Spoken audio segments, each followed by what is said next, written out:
Om Sadashiva Samarambam Shankaracharya Madhyamam Asmadacharya Paryantam Vande Guru Param.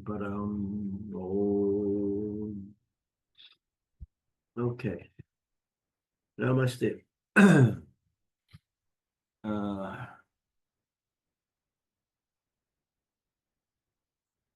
we are still covering the eighth chapter,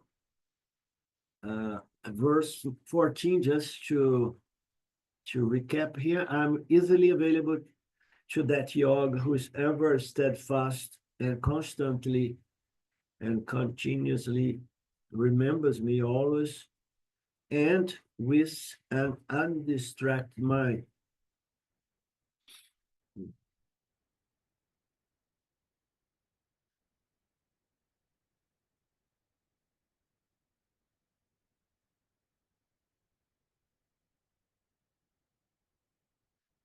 So the point here is that this practice must be done continuously over a period or a lifetime period by which one develops such a vasana, undistracted vasana, that you just see God as the background of everything.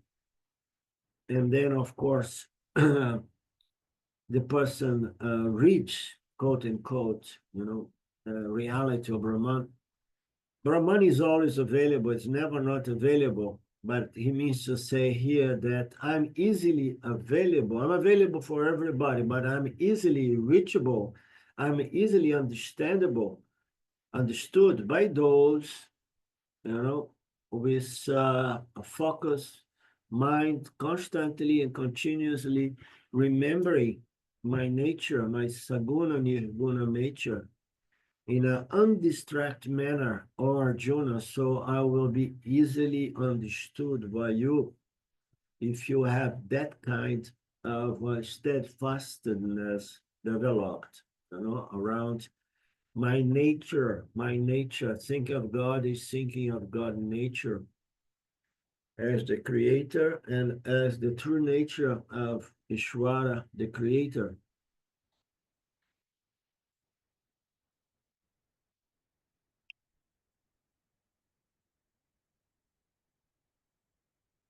Okay.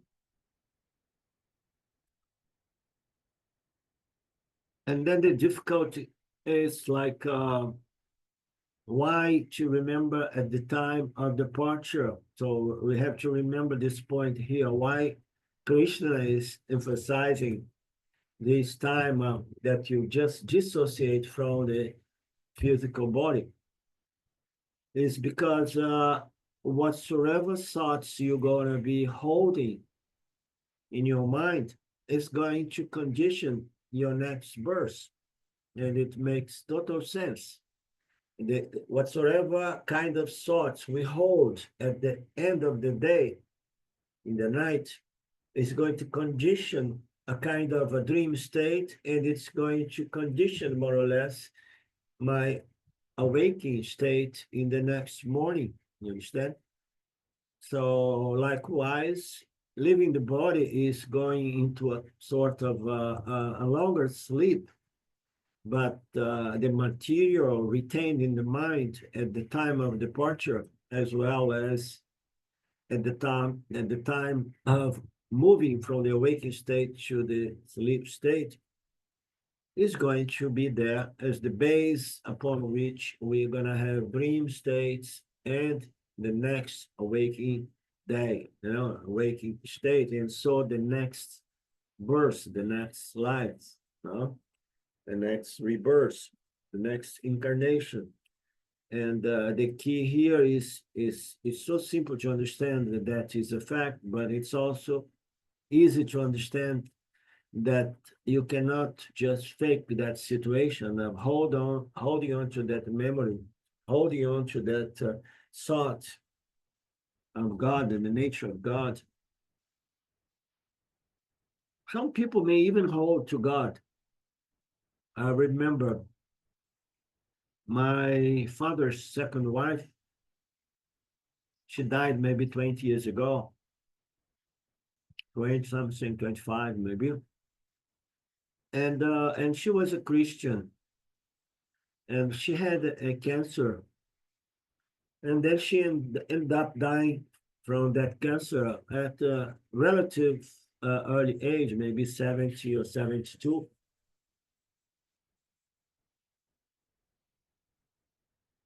And then she was totally obsessed with Jesus because she felt like, oh my God, I'm gonna go, you know?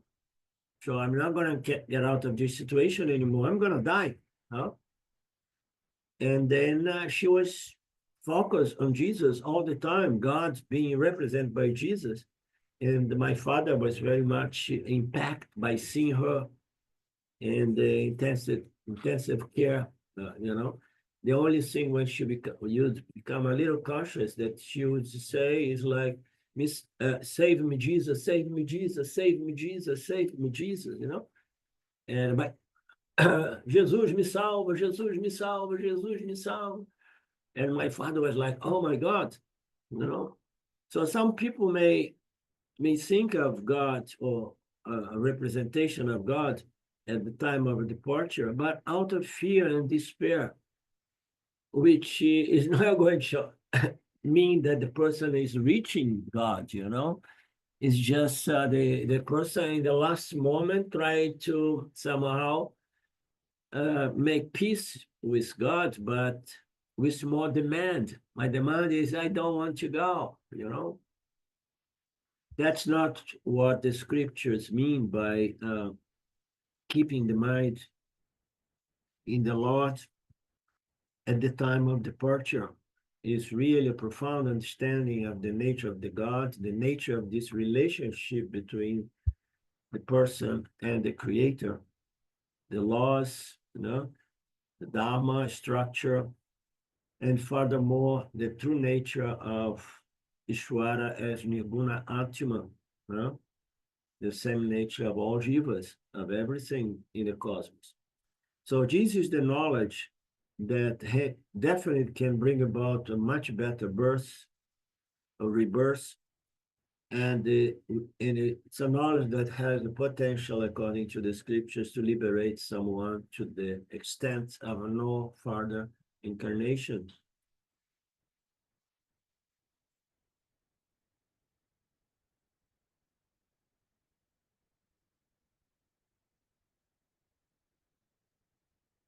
And then, in which way you're gonna hold on to this Lord, bringing the mind totally focused and undistracted, thinking of God, thinking of the God, not for the sake of trying to avoid that, avoid the departure from this physical body, but with a feeling of gratitude and reverence, and furthermore, thankfulness for the opportunity of being born and getting contact with the scriptures that reveal the nature of this relationship between Jivatma and Ishwara. You know? Just as a person who is attached to money always remembers money at the time of departure, just as a person who is attached to sex only thinks of sex at the time of departure. Whatever the person has in mind, that remembrance becomes easy because it's a huge vasana. Your mind remembers that which has become a vasana, well-established vasana. And we develop vasana for things that we value the most in life. And the tragedy, and we value things which have no value under the impression that they have real value, you know. We value fake gold, you know, and we just neglect the real gold.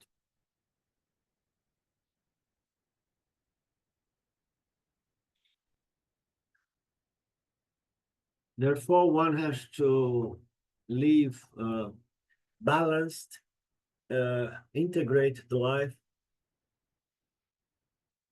making an inventory of one's goals and purpose.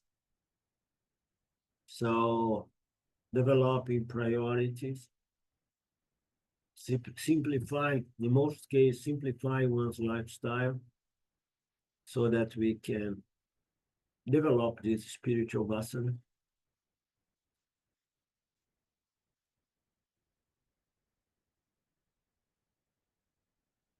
The verse 15, having attained me, those great souls do not take rebirth, which is ephemeral, abode of misery.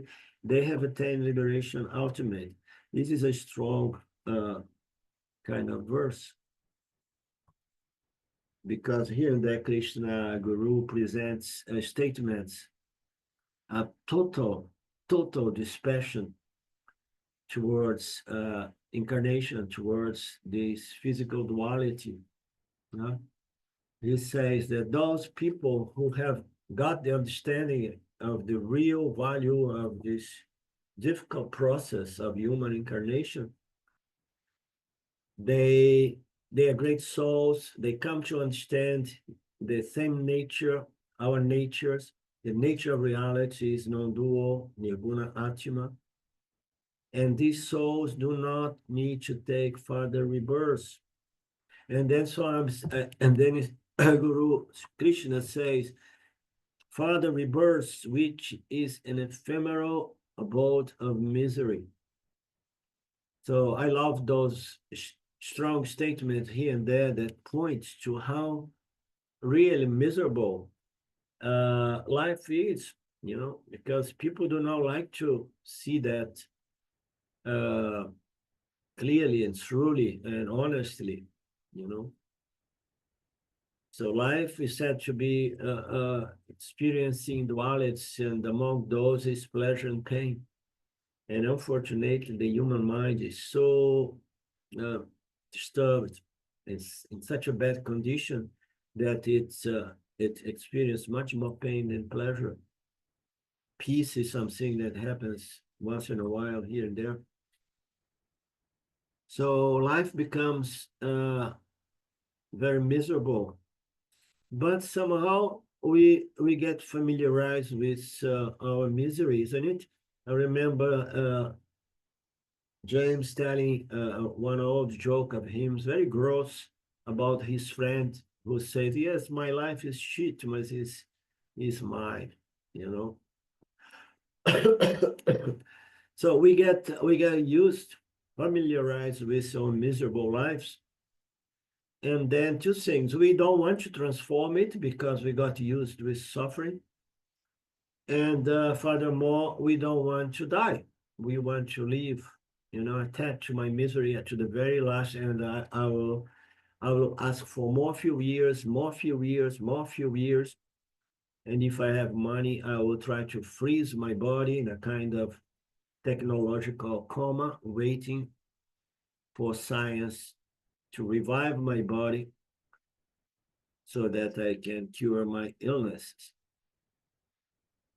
So the people will attain liberation, ultimate, but they are only rare souls, great souls, souls that have had enough, and they do not want to take more rebirths. And this concept, I like to highlight it again and again and again and again, because most people have trouble. They don't understand that the mature soul comes to a point that he says, I have had it. I don't want to go through this anymore, It's the same situation as a child who leaves behind certain toys, yeah? And say, no, I'm done with it. I have matured. And my great soul, mature soul, will say, no, no, no more.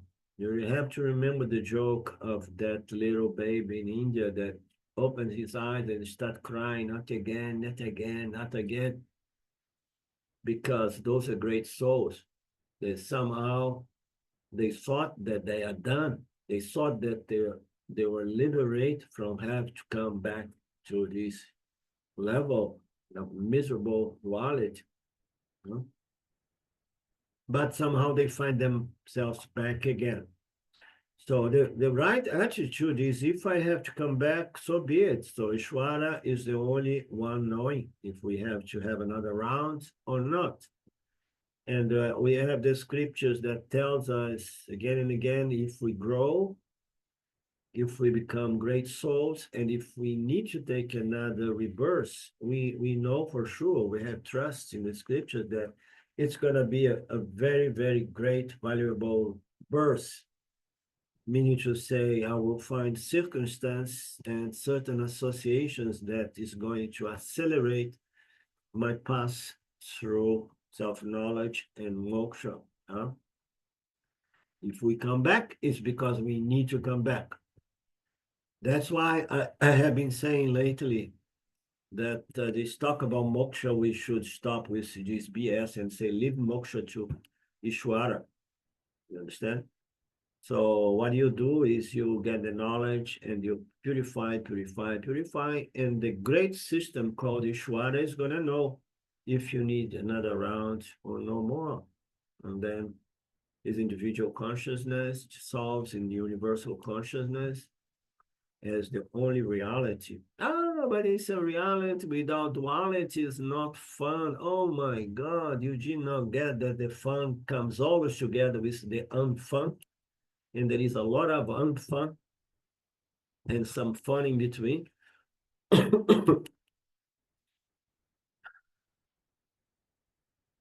The previous verse, Krishna concludes his answer to the seventh question of Arjuna. Now, in the following verse, he wants to deal with an important topic connect with that.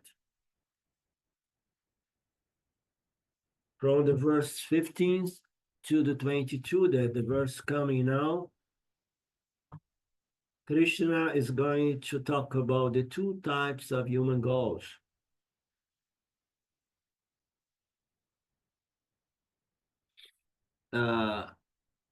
It's just a very, very condensation of the human goals. And it says that one human goal is attain God, and the other human goal is world materialism. So we have God and the world, okay? So one level is God is the creator. God is what needs to be understood because we heard that the nature of God is the same nature of us. If God is free, if God is omniscient, if God is omnipresent, and it's the only source of peace, love, compassion, and security. And if I am the same nature, and then I'm good, I'm complete, I'm done. So I need to try to understand the nature of God, because if I understand the nature of God, only then I'm going to benefit from the final declaration that says, and by the way, you have the same nature as God. But if I did not understand the nature of God, what good that does to me, Mark? Huh? It does not do anything. It's just a philosophical mental say, oh, yes, oh, Brahma is me. Huh? But did you really understand the nature of Brahman?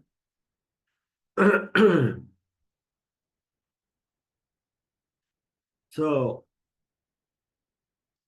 the world is made of finite things that will never deliver what it promised. And God is the only infinite principle that delivers liberation and freedom from suffering. One is spiritual by nature, and the other is material by nature. Spirit and matter are the two factors playing here. In other words, satya and mithya, consciousness and matter/energy.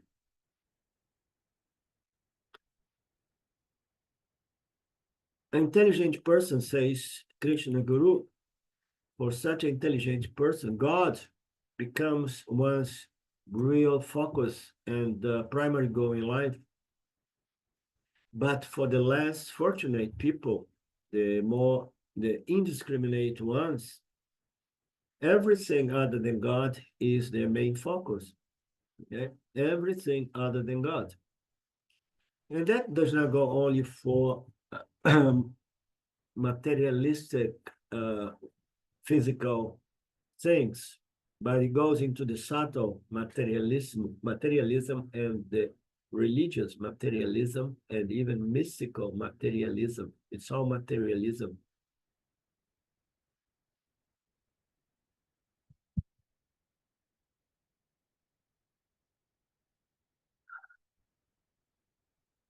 And why Krishna says that God is the right goal, the ultimate goal to be chosen. And Krishna wants to give us a good reason for that. And we have discussed that a little bit before in regards to finite goals and the infinite goals. The finite goals are the fact that they have problems to it. Uh, they are full of traps. They may look like attractive goals.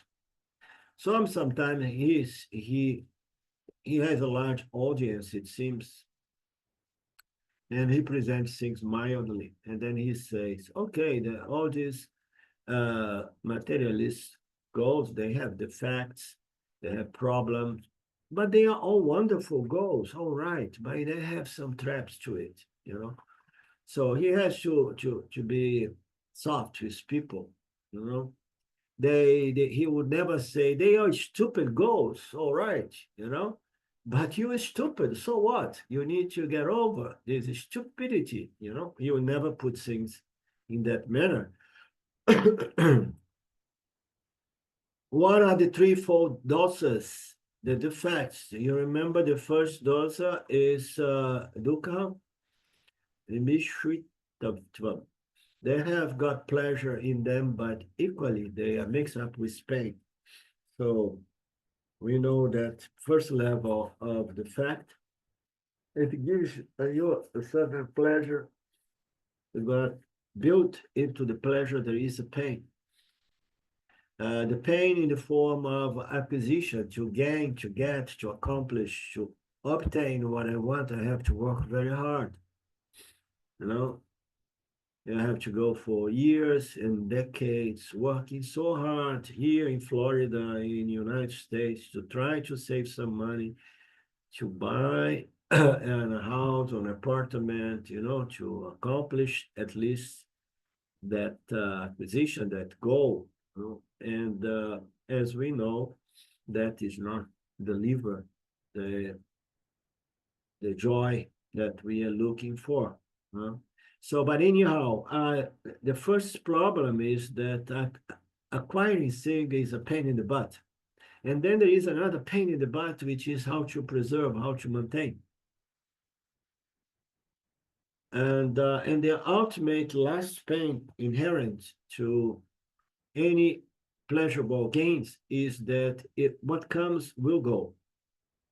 So when it goes, and then it's the ultimate pain, loss. When you lose what you got, you bought your house, you did not pay it off, and then something happened, the economy turned around, and you did not serve your mortgage, and then after some time you lost it. And then there is great ultimate loss, great pain and despair sometimes. Great pain. Life is built with potential extreme pains all around the corner here and there. I have experienced several times of very, very profound pain, emotional pain. And I know how life is because I know that everybody around me was in the same boat, experiencing a lot of pain here and there. Profound.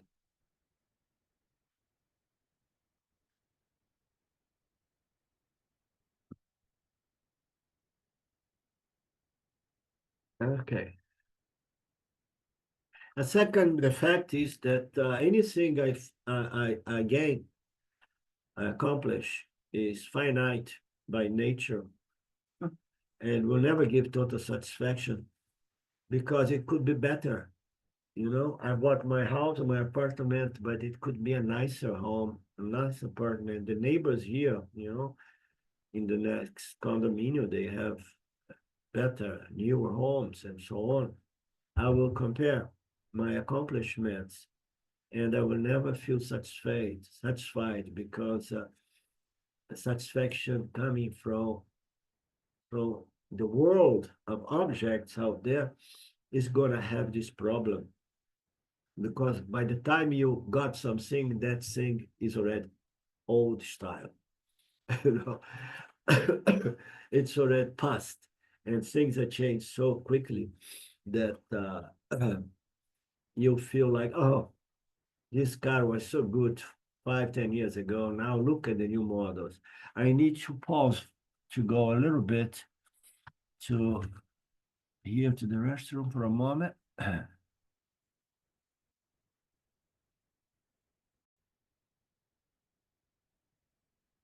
Okay, so two defects. Huh? The third defect is that once I get into this habit of running to gain, and then I have the problem on how to keep, how to maintain. I have the problem how to avoid what I don't want, and then I get in the problem that what I like today I don't like tomorrow anymore because there are better things to be liked. Besides all of this complexity, I am developing a huge vasana to depend upon external object, external circumstance, external factors.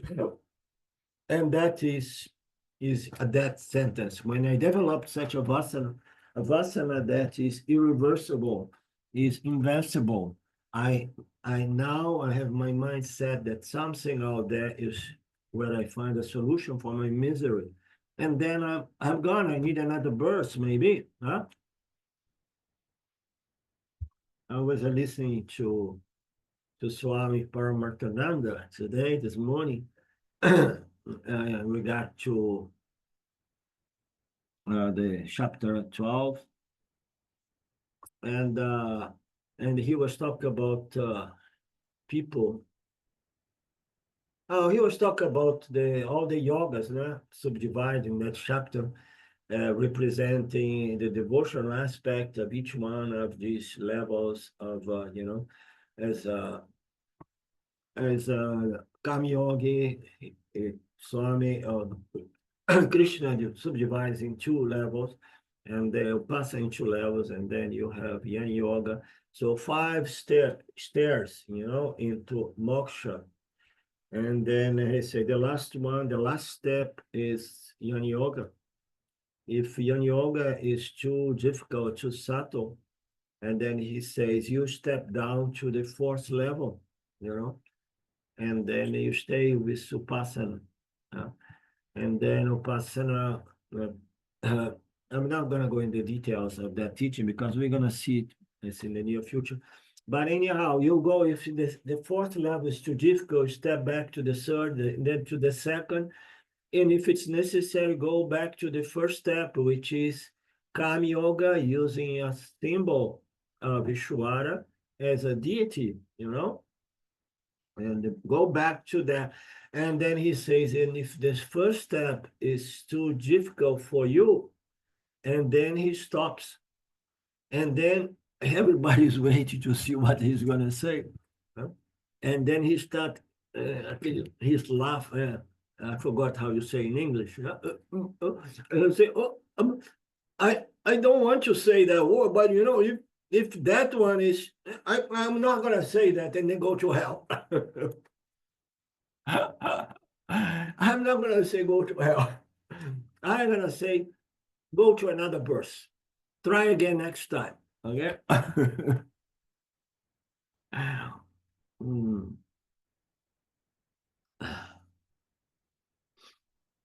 Okay. So the third problem is huge. Is the vasana we develop to search for this resolution out there in the world of objects of experience. And it's so crystallized that you're going to need another birth. You are slaved by that vasana. You're slaved by this dependence on the external factors or experience.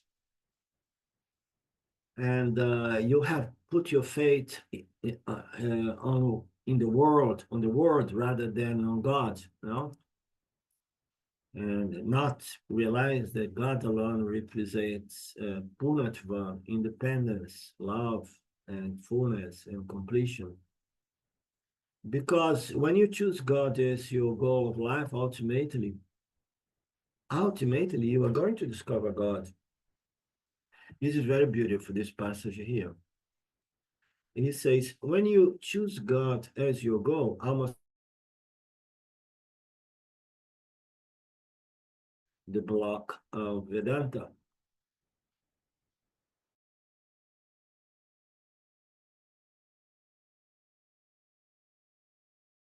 Uh, Ultimately, to discover God in a very, very unexpected nature is not the God outside, because at the very end, we're going to introduce God as your very inner nature, you know, intrinsic nature. It's not an outside entity.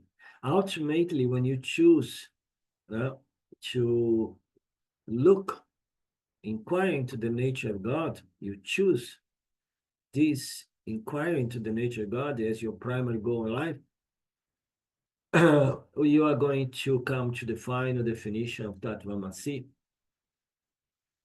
God dependence is going to become independence, self-dependence, because God is not going to be anything other than your intrinsic nature. Therefore, God represents 3P T. Security, God represents fulfillment. What is 3P? I don't remember. That is fulfillment. Yeah. Hmm? Fulfillment. Okay.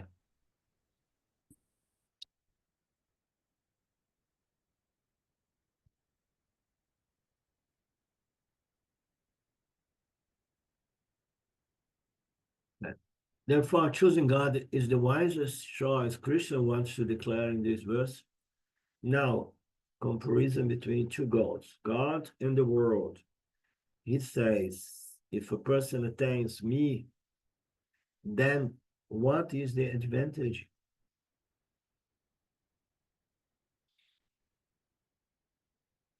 Those are very wise souls.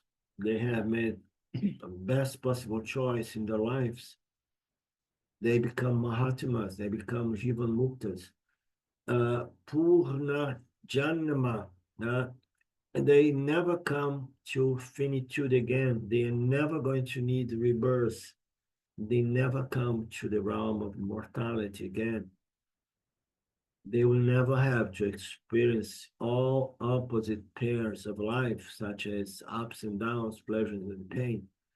In the case of any other accomplishment of the Anyani, I may be on the top of the world, but next moment I may be crashed, uh, and so on.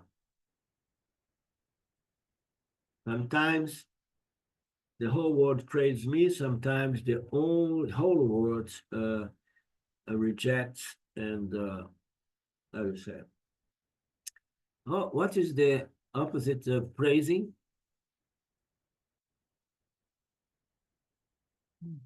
Condemns me or Or criticizing, yeah. criticizes the way we're going to say so.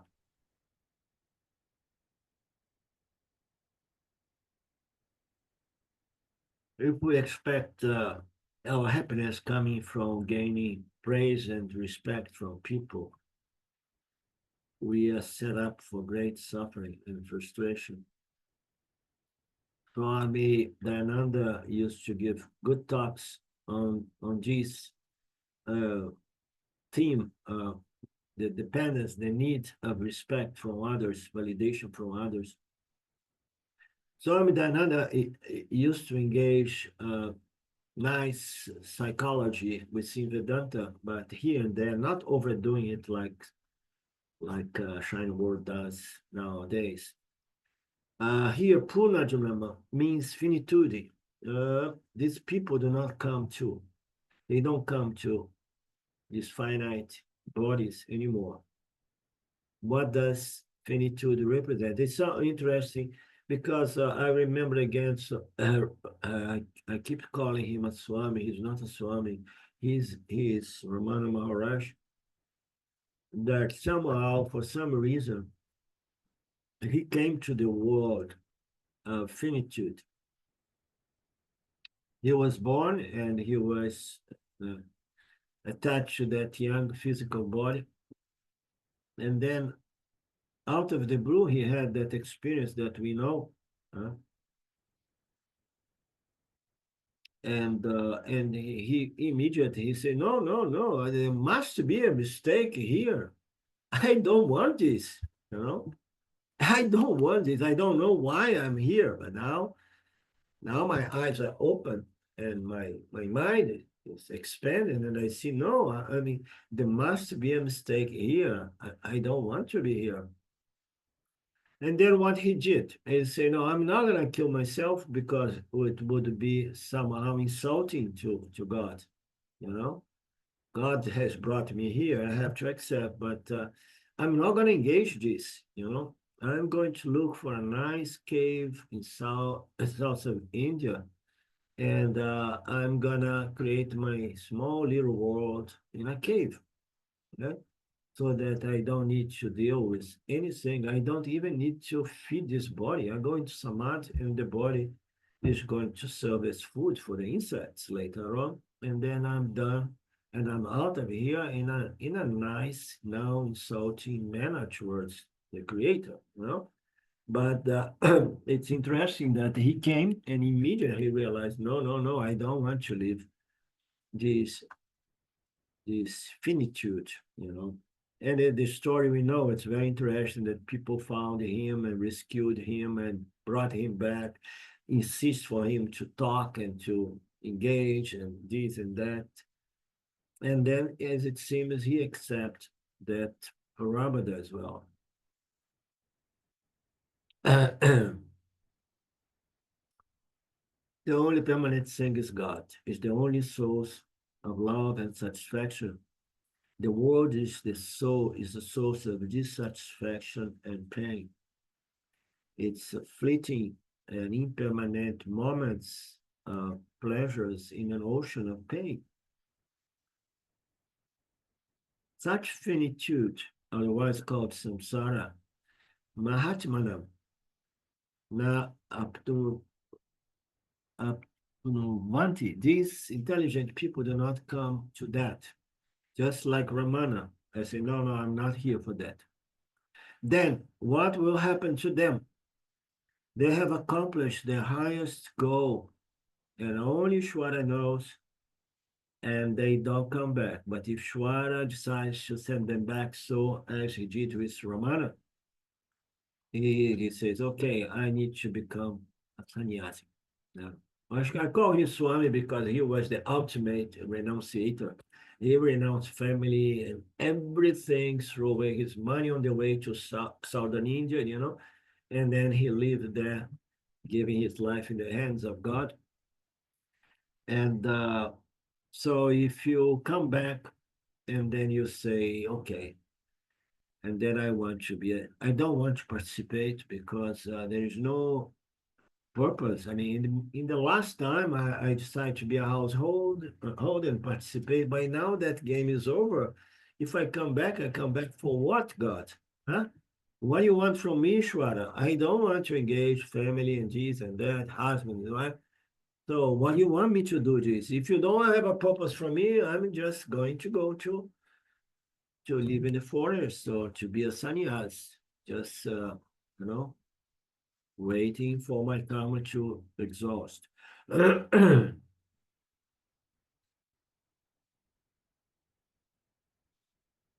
So the purpose here is to understand how important it is for us to accomplish the highest possible goal, knowing that moksha is going to be decided by Ishvara and Ishvara alone. I remember, I always say Ishvara because Ishvara is the creator and the omniscient knower, the one who gives us our prarabadas, our karma pala datas, which includes which will give us the next birth, or decide that not again, no longer necessary, you know. But if there is any desire for more, Ishwara says, uh-oh, the person is going to need another round. So therefore, we don't need to be worried about that. If we have any desire for continuation, Ishwara is a system which does not make any mistake. We cannot deceive Ishwara. In Ishwara, we would never violate our desires, our free will. Now, he sees, I mean, we are using our choice unintelligently, choosing more suffering, choosing more of the world and less of the spiritual wisdom. And Ishwara accepts that. Verse 16, all the words, O Arjuna,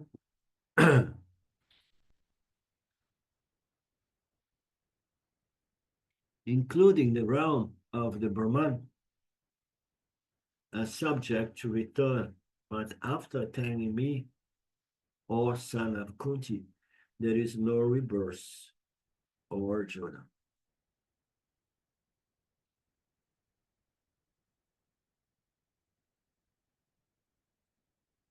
So again, he makes another reference here of different orders of reality, different realms, different lokas, including the realm of the lokas of Brahmaji. Every one of these lokas, it represents duality. We need to understand that. It's duality, experiencer and a field of objective experience. Everywhere there is duality, everywhere there is an ocean, and wave and many other waves, you know, if there is duality, there is interaction between two principles. And then time comes into play, you know, and then things have a beginning, a middle, and end. And what was ocean dissipates, what was a wave dissipates just to become another ocean, another wave, sorry. Including the duality of these higher lokas, everything is subject to return. You come back. But after attaining understanding of my nature as your very nature, what is the nature of God? Is water, that which is the intrinsic nature of the ocean and all waves. If you understand your true nature, you are going to let go of your identity as the wave, because you realize your highest nature. Once you got your highest nature, why to hold on to your lowest nature, which is subject not only to suffering, but to death and a constant cycle of more rebirths? You know, any intelligent person will say, I have no problem to trade my inferior suffering nature for my highest possible nature, which is beyond pleasure and suffering. No? So everything is subject to time and brings about beginning, middle, and end. And the death is just the beginning of a return, a rebirth. But once you have understood your true nature as Nirguna Atma, you know, my very nature, or son of Kunti, there will be no rebirth to you or Arjuna. No? Let's see if Arjuna is going. I want to see if Arjuna is going to react about this talk of not coming back anymore, you know, because that is an important point for us to understand the level of maturity of Arjuna or not, because I have seen several people insisting that they want to come back. Vedantins, you understand?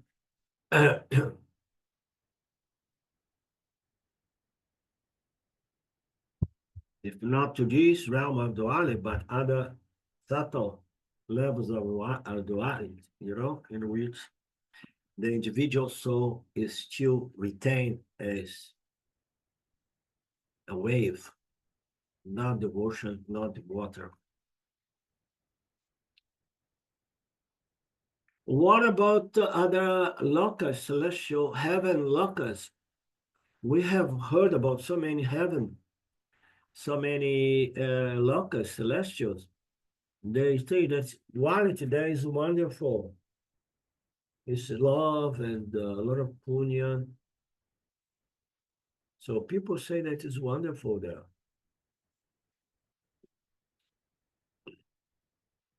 In the Christian religion, they define this heaven lokas as eternal bliss, eternal love, eternal peace.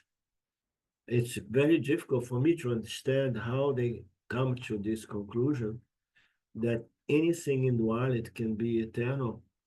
You know, duality is basically an experience entity experiencing other things.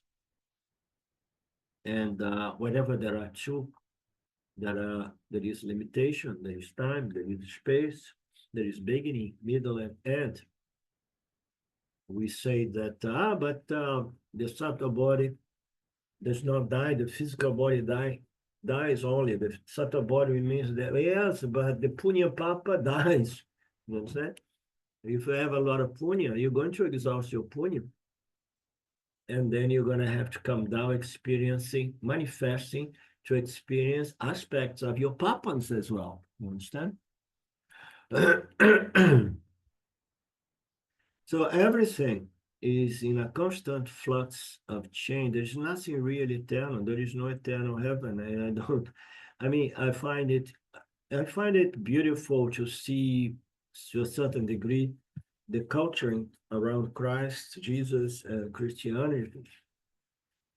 But there are so many flaws in their philosophy. Sometimes I like to listen to some scholars explaining certain things, and I just detect so many flaws in their philosophy. And in our scriptures, we have got 6 heavens. We know all those lokas, Brahma loka being the favorite loka of Mark.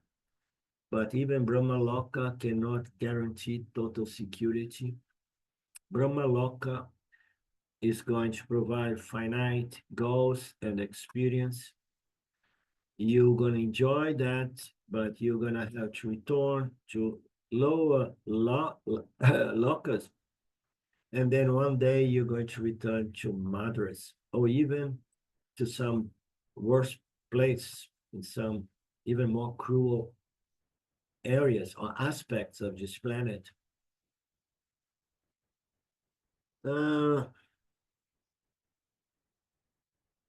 So the whole concept of enjoying these superior lokas, and the fact that when you enjoy these lokas, you're going to enjoy because you have built punya papa to a certain extent, and then Ishwara is going to see, okay, let's see the punya papa count of this person. Ooh, he has a huge amount of punya and very little papa, and then this dominance of punya is going to take the soul to a higher locker. And then the person is going to be, the soul is going to experience and enjoy these punyas. But as it goes, the punyas is being exhausted, and then papa is there as well. And then it's understandable the person is going to drop into lower lockers, celestial lockers still, but already inferior lockers, because it's all mental, this process, you understand? Lockers we experience during the day. The same day you go through different lockers, mental lockers, according to the level of peace or irritation in your mind. No? So we go there and then we experience some punya, and then we start spending too much, and then, okay, now I have to spend some papas as well. And then when you see you are back in Madras, there is only one thing which is beyond time, space, punya, papa, which is God, which is otherwise called Nirguna Brahman in Vedantic language. We will talk, and Krishna will talk about that later. There is only one thing, which is unlocated. The other lokas, they are just within the structure of space-time. There is one thing which is unlocate or beyond space-time, and that is the Atma, the self, consciousness, existence, Brahman.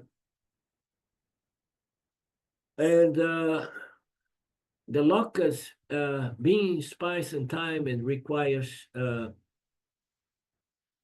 movement, travel to reach them. How we travel to reach them, it's a very intriguing concept that again can be brought with some parallels to our day-to-day experience of life.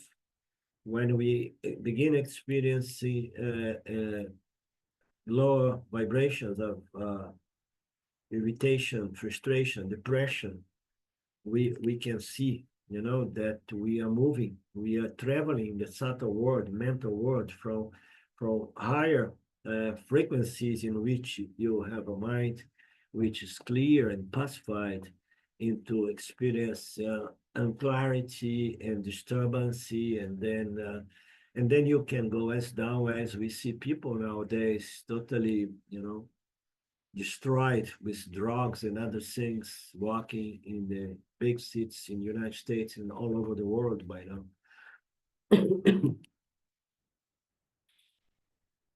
So if you have to travel to read these things and then it's not the real thing, how about Brahma Loka? Even Brahma Loka, and then he goes to the extreme to remind us, even Brahmaji is not permanent. Brahmaji is subject to appearance and disappearance. Brahmaji is a concept. The creator is not permanent. Maya sucks in the creator, the creation, and the creature all together. In fact, it's the name of a post only, he says here. Brahmaji, as the creator, is a principle, intelligent cause. And then you can use many names to fill in that post. Some people are going to call it Vishnu, Krishna, and some other are going to call it Ram. It's like a president or a prime minister enjoying a post somewhere. If Ramaji has to get security around him, so it means that he is not absolutely the only source of security. The president needs security around him. Is he really secure? No. He is relatively secure, but dependently. But if you come to me, you're going to be beyond space and time and permanently secure and safe without any travel, just by understanding your true nature. But for that, you need to understand my nature first. I have been emphasizing this search has to begin by understanding the nature of God. Oh no, I want to understand my own nature. Okay. The scripture says, bring your mind to God and God alone. That is the safest way. Be a religious spiritual person. Understand the nature of God so that later on you can understand your nature as identical to the nature of God. But if you look for your nature without trying to understand the nature of God, chances are that you're going to transfer the attributes of the body mind to that which you believe to be your real true nature. So, you need to understand that God is attributeless. Only then I'm going to have some certain tools or certain means by which I try to prevent this tendency to transfer the redness of the rose to the clear crystal, transfer the attributes of this beautiful, purified mind to that which is my true nature. So if I don't follow this program of understanding the nature of God first, I'm going to trip. I'm going to just commit some mistakes, and delusion is more often than not the result. So therefore, we need to look to understand the infinite nature of God.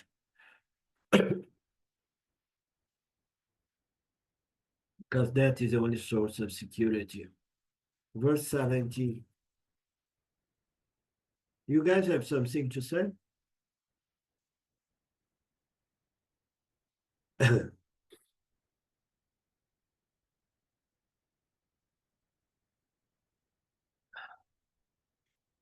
Those people who are conversant with day and night know the day of Brahman to be lasting up to 1,000 Shatu yugas, and the night to be lasting up to another 1,000 Shatu yugas. So he's going to, I'm remembering because I read through this in Portuguese language not far back, 6 months maybe or more, but he's going to touch a little bit this concept of yugas, which we are not going to follow much that because it's not much relevant. But the concept here is that for those people who are familiarized with the concept of day and night of Brahman, which is more easily understandable as the day and night of Maya.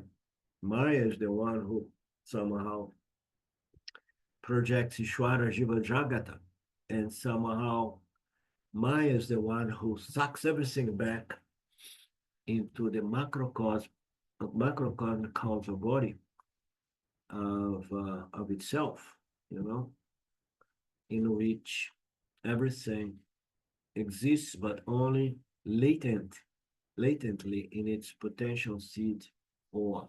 Nothing is destroyed, everything is remained latently there. So if you're familiar with this concept of Maya projecting everything and Maya taking a nap after some thousands of Shatu Yuga, and then you may enjoy this conversation here. Krishna talks a little bit about the duration of Brahmaji's life. Interesting. His longevity, he's talking about the longevity of Brahmaji. He says that the day of Brahma to be lasting up to 1,000 Shatu Yuga. Longevity of Brahmaji. His longevity is discussed here. Brahmaji, I use the word ji. It's not a Sanskrit word. It is Hindi to differentiate from Brahman. The formless reality is one thing. Brahmaji, is an entity which is somehow characterized by the gunas, by certain gunas, attributes of Maya. In Sanskrit, two words are there. One is Brahma and another is Brahman. There we go. Which Brahman, which is Nirguna Brahma, which is beyond time and space. And there is another word called Brahma, the creator, with a long A. That Brahma is a Saguna Ishwara, Saguna Brahma, which can be represented by Sarasvati or Sarasvati husband, therefore, who described that. That Brahma is finite, therefore, these two Nirguna and Saguna, Nirguna is called Brahman and Saguna is called Brahma, Brahmaji or Ishwara in our language. So, what is the duration of Ishwara's life? Krishna says 2,000 Chatu Yugas of the human beings. He's equal to one calendar day of Brahmaji. How is it 2,000 Shati Yugas? I hope you know Shati Yuga, how many trillions of years in our time here means 4 yugas, Krita Yuga, and then that's where I don't follow because I don't have much interest in this. It's the duration of Kali Yuga, according to our scripture, is 432,000 years. The duration of Kali Yuga, according to our scripture, is 432 years. But the year they are talking about is another kind of year. Duration, what is it? Yoga. Okay. The duration of Kali Yuga, according to scripture, is 432,000 years. The scripture's calculation. 130 years constitute Kali Yuga. This is the fourth Kali Yuga. The previous one is called Dhyapara Yuga, and it is supposed to be double the duration of Kali Yuga, which means 860,000 years. So then the second one is Treta Yuga. Krishna came at the end of this Tetra Yuga, yeah, and so on. And Treta Yuga is supposed 3 times Kali Yuga. So then Krita Yuga is supposed to be 4 times Kali Yuga. So there you go. You add it all up.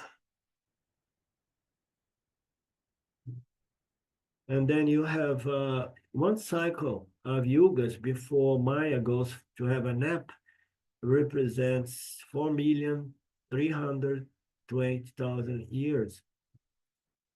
Is a complete cycle of yugas. And then 2,000 cycles of Shati Yuga is when Brahmaji or Maya is going to take a day off. And then each time that every cycle, the cycles go faster, boom, boom, boom, boom, boom, you know? Okay, I mean, it is 4,321 cycle going through all kinds of different yugas according to this structure, you know? And then it says, but Maya takes a nap only after 2,000 cycles, you know? And then Maya Brahmaji, Ishwara, will go through this process again and again. Therefore, that Brahmaji has got 100 years of life. So for 1 year, 360 days, we have to multiply by 360. And then he makes some calculations to say that you have to multiply by so many years. This will be the life of Brahmaji, 4,320,000 years, a life of Brahmaji. So now, what is the present age of Brahmaji? Nowadays, Brahmaji is running his first year. He is more than 50 years old. One hair must have turned gray by now in comparison. So I don't know. You guys enjoy this topic. If you want to really enjoy this topic, you need to do some research, but it can become a huge distraction, you know. And he keeps going on these calculations, and then he comes to some billions of years and this and that.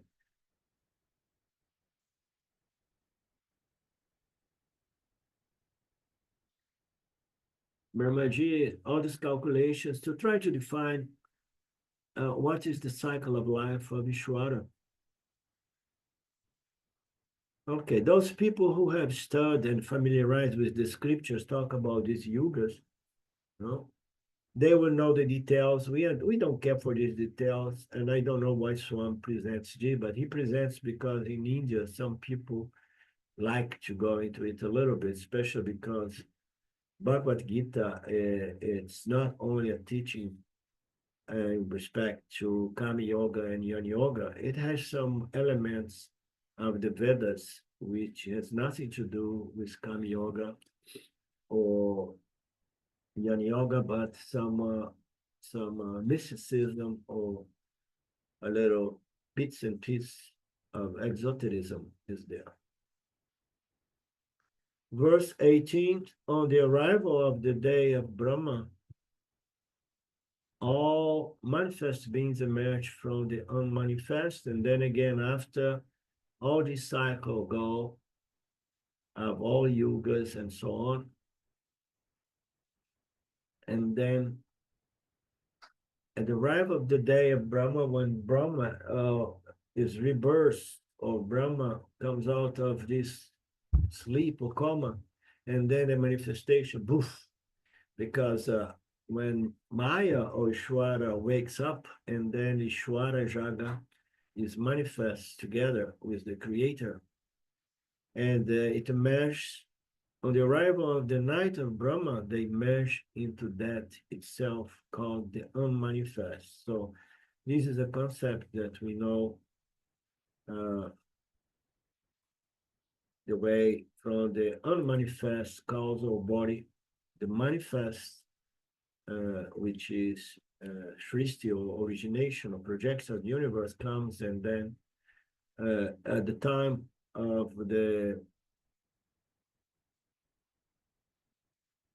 at the time of pralaya, everything is taken back, and then it merged back itself into the unmanifest.